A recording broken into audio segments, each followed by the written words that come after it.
Culture et société. La chanteuse française Françoise Hardy est atteinte d'un cancer du pharynx. Bonjour Anaïs. Bonjour Alexandre. Alors, on la sait atteinte de ce cancer, mais elle a fait une déclaration. Elle s'est confiée au magazine Paris Match et elle dit vouloir, et là je la cite, partir bientôt et de façon rapide.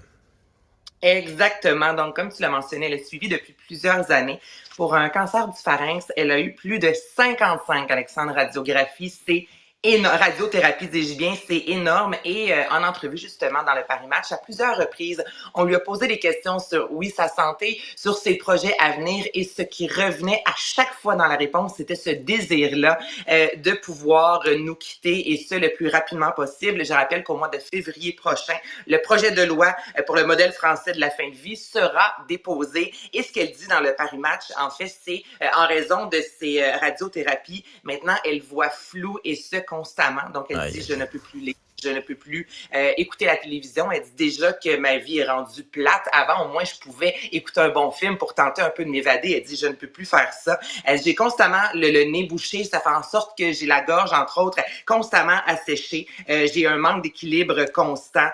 Donc, c'est vraiment, elle dit, c'est un cauchemar, ce que je vis présentement. Donc, ce désir-là, c'est rare qu'on voit comme ça une personnalité qui le dit très fort. Là, j'ai un désir, justement, de mourir, littéralement. Mais c'est ce qu'elle dit dans le Paris Match. Donc, évidemment, on va suivre ça dans les prochaines semaines. Elle attend que le projet soit déposé au mois de février prochain, mais elle a pris la parole et je pense que le message est très clair.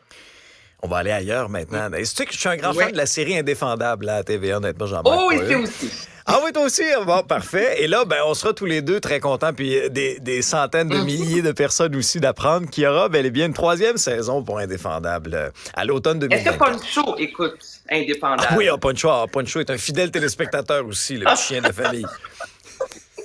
Donc, il fait partie. Et c'est quand même incroyable, Indéfendable. 3e saison, justement, qui a été confirmée. Ce sont plus de 1 500 000 personnes, là, j'arrondis, qui tous les soirs, du lundi au vendredi, se retrouvent devant leur téléviseur. Donc, tu sais, quand on dit que la télévision ne fonctionne pas, on s'entend là, qu'on a quand même d'excellentes séries qui réussissent encore à ce jour à attirer comme ça des millions de téléspectateurs. Et ça, c'est sans compter les 10 millions de visionnements là, qu'on peut retrouver sur TVA+. Donc, ça a été confirmé. 3e saison, excellente nouvelle. Et j'avais envie un peu, parce que là, évidemment, Alexandre, c'est notre dernière et durant les temps des fêtes, c'est un moment pour faire aussi du rattrapage télé. Parce que des fois, ça va vite, là, les enfants se couchent tôt, on n'a pas le temps nécessairement d'écouter.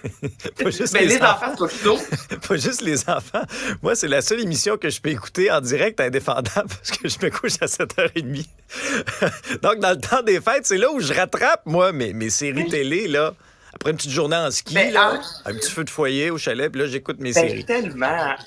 En le disant, je me disais, c'est pas juste les enfants, justement, parce qu'on sait que tu te couches à la même heure qu'Albert, mon fils. Donc, oui, c'est vrai.